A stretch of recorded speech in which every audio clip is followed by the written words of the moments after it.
Well, we do receive voicemails here at the Core. In fact, you can call us 24 hours a day and leave your question on our voicemail system.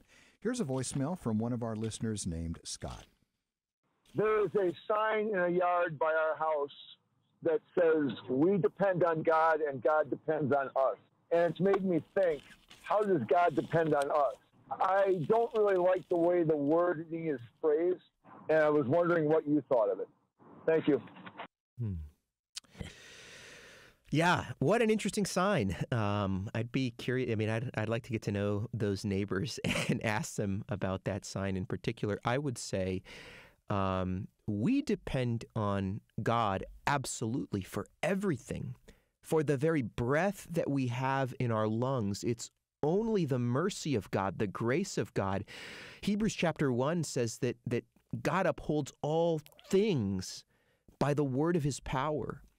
In God's providence, he's holding the universe together. And so we absolutely, for our physical existence, for our spiritual life, for our salvation, depend upon the Lord 100%.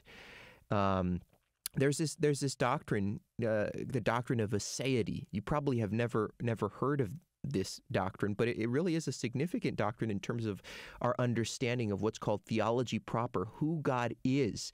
And basically what it says is this: God is the self-existent one. Remember what he says to Moses, "I am who I am." He doesn't depend on anything or anyone. He doesn't depend on food or air like we do. He's self-existent. He has life in himself. And so I think people, we like to think, well, God depends on me for certain things.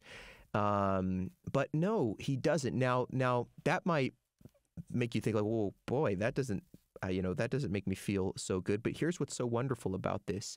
Because God doesn't need us for anything, because he doesn't need me or you for anything, one, we are given the privilege of serving the Lord in the preaching of the gospel, in ministering to the saints and caring for the people around us. But here's the other thing.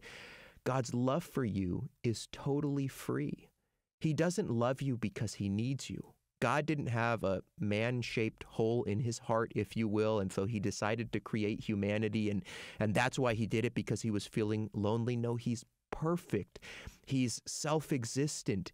He has everything he needs, and yet out of the abundance of his love, he created us.